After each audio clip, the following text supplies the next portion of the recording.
ባሏን ያጣች ሴት መንከባከብ በሷ ጉዳይ መቆም ምን ያህል ትልቅ አጅር እንዳለው ነብዩ አለይሂ ሰላቱ ወሰለም ሲናገሩ ጾሞ እንዳላፈጠረ ሰግዶ ሰላቱን እንዳላቋረጠ ብለው ትልቅ ደረጃ እንዳለው ተናግረዋል። በሌላ ሪዋያ ደግሞ ባሏ በሞተባት ሴት ልጅ ጉዳይ ላይ የሚቆም በአላህ መንገድ እንደታገለ ነው ወይም እንደሚታገል ነው ብለው ነግረውናል። ያጣችው የጎደለባት ባሏ ነው፣ የቤቷ ብርሃን እንዲሁም አይቧን የሚሸፍንላት። ለዚህም ነው ነብዩ አለይሂ ሰላቱ ወሰለም በሁድ ዘመቻ በደረሰባቸው ትልቅ አደጋ እያንዳንዱ የሞቱትን ሰሃቦች ለቅሶ ለማስረዳት ወደ መዲና በገቡ ጊዜ በሁድ ላይ የገጠመን ሁላችሁም ታውቃላችሁ ብለው ለቅሶ የደረሰባቸውን ቤተሰቦች ማስረዳት ጀመሩ። በሚያስረዱበት ጊዜ አይኗ ቀኝና ግራ ስትመለከት የነበረች ከተረፉት ሰሃቦች ነው ብላ ስትመለከት የነበረች ሐምነት ቢንቱ ጃሽ ቤተሰቦቿን አጣለች። ነገር ግን ይመጣሉ ብላ ኋላ እየጠበቀች ነበር። በዚህ መሐከል ነበር ነብዩ አለይሂ ሰላቱ ወሰለም ሐምነት ቢንቱ ጃህሽን ወንድምሽ ሞቷል ሲሏት ኢና ሊላሂ ወኢና ኢለይሂ ራጂዑን አለች። አጎትሽ ሐምዛ ሞቷል ሲትባል ኢና ሊላሂ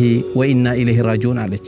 ባለቤትሽ ሙስዓብ ኢብኑ ኡመይር ሞቷል ሲሏት ከነበረችበት በጣም በመጨው በማልቀስ መሆን የማይገባትን ነገር ሁሉ አሳየችና እጅግ በጣም አዘነች። በዚህም ጊዜ የሷን ሁኔታ አዩና ረሱል ሰለላሁ ዐለይሂ ወሰለም ወደ ሰሃቦች ዞሩና አያችሁ ሴት ልጅ እኮ ለባሏ ትልቅ ቦታ አላት ብለው የአላህ መላእክተኛ ይህን መልእክት ተናገሩ። ለዚህም ነው ሴቶች 4 ወር ከ10 ቀን እንዲቆጥሩ የታዘዙት። ምክንያቱም ያጣችው የቤቷን ብርሃን የሆነው ባሏን ነውና።